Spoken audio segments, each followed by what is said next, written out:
వసంత పంచమి అనేటువంటి పర్వదినాన్ని పురస్కరించుకొని జనవరి 23వ తారీఖు నాడు మనము ఈ యొక్క పర్వదినాన్ని జరుపుకుంటూ ఉన్నాం.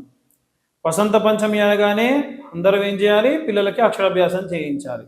అప్పటికే అక్షరాభ్యాసం చేసినా మళ్ళీ అక్షరాభ్యాసం చేయించాలి.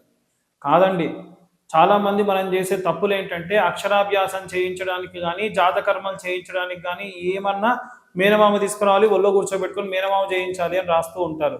ఎట్టి పరిస్థితుల్లో మేనమామ ఈ పనులు చేయించకూడదు.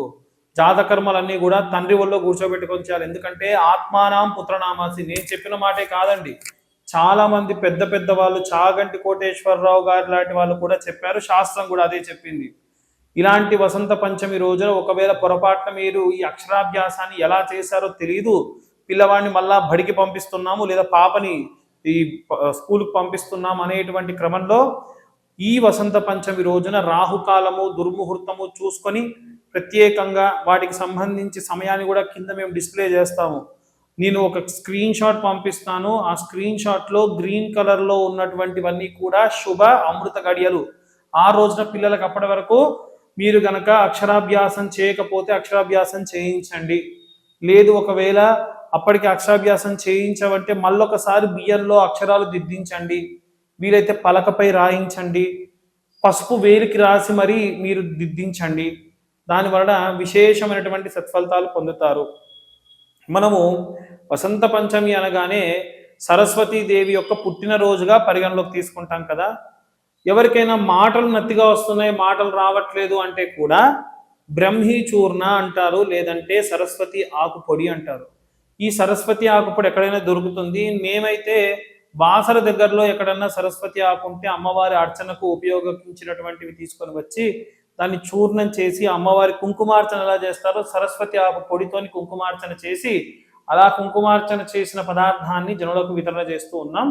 ఆసక్తి కలవారు ఎవరన్నా అడగొచ్చమ్మా, చాలా తక్కువ మొత్తంలో దానికి ఛార్జ్ తీసుకొని మేము అది మీ దాకా అందించే ప్రయత్నం చేస్తున్నాం. ఆటిజం ప్రాబ్లం ఉన్న వాళ్ళు, నత్తిగా పలికేటువంటి పిల్లలందరికీ కూడా రోజు ఒక చిటికెడు మాత్రం ఆ యొక్క పాలలో వేసి మీరు ఈ యొక్క సరస్వతి ఆకు పొడిని ఇస్తే మంచిది. ఇప్పుడు మనము ఈ యొక్క శ్లోకాన్ని చదువుకుందాము. ఒక శ్లోకం ఉంటుంది విశేషంగా. ఆ శ్లోకం ఏదైతే ఉందో అది ఈ యొక్క వసంత పంచమి రోజు గనక పిల్లలతో మీరు ఒక 11 మార్లు చదివిస్తే విశేషమైనటువంటి సత్ఫలితాన్ని పొందుతారు. ఆ యొక్క మంత్రం ఏమిటి అంటే చంద్రికా చంద్రవదన తీవ్ర మహాభద్ర మహాబల భోగధా భారతీ భామ గోవింద గోమతి శివ. మళ్ళొకసారి చెప్తున్నానండి. చంద్రిక చంద్రవదన తీవ్ర మహాభద్ర మహాబల భోగధ భారతీ భామ గోవింద గోమతి శివ. ఈ మంత్రాన్ని కూడా వీలైతే మీకు పంపిస్తాము, కింద డిస్ప్లే చేస్తాము. ఆ మంత్రాన్ని ఆ రోజు పిల్లలతో మీరు చదివించండి. విశేషమైనటువంటి సత్ఫలితాన్ని పొందవచ్చు. వీలైతే ఎక్కడైనా సరస్వతీదేవికి సంబంధించినటువంటి యాగములు, బీజాక్షరములతో యాగములు ఏవైనా చేస్తే కూడా ఆ యొక్క హోమాల్లో కూడా పాల్గొంటే మంచిది.